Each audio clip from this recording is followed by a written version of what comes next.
Christmas, everybody! And what a fantastic Christmas present we've got for Herne Hill. I'm just absolutely delighted.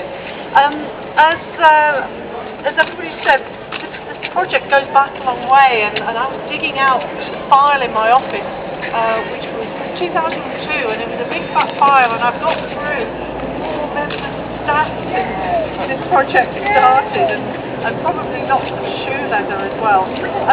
But it made me think about the history of the area, and I have to say the first time I ever came to London, because maybe you can tell from my accent that I'm from the frozen north, and the first time I ever came to London was actually to an anti-Nazi League concert at Brockwell Park. For those of you who are middle-aged, and we may remember pogoing to do our politics, I actually came to Brockwell Park in the late 70s, and I clearly remember, as clear as a bell, coming back from the park towards the station and thinking, how strange that there isn't a pedestrian crossing into this fantastic park. And that was, you know, the first thought that lodged in my mind a long, long time ago. And I think it's true that of all the places in London, Lambeth has actually suffered from a lack of investment in the pedestrian environment. There aren't enough pedestrian crossings, and we haven't seen enough areas improved and made attractive for communities like this.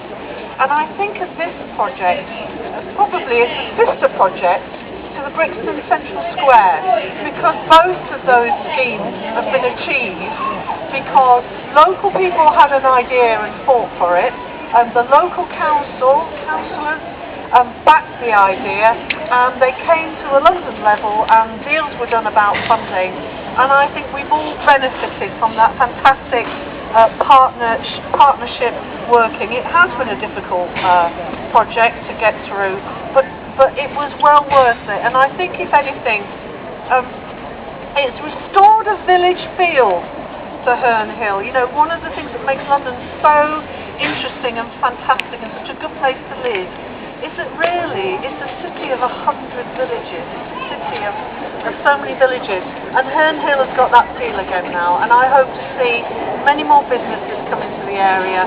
People feel, you know, it's a good place to live, to walk, and I just want to congratulate again all the people from the community, and there's so many I can see in the audience, who worked so hard for this and took it through some tough times and tough arguments.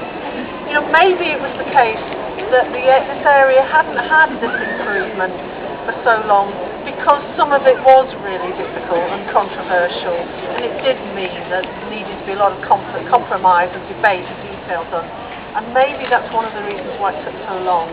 But actually we've got there now, and there are a lot of heroes behind this project, and I have to say a very special thank you to Transport for London, who put in money at various stages of this scheme, and whose representative Daniel Moylan is here today. So congratulations everybody, and Merry Christmas when it comes.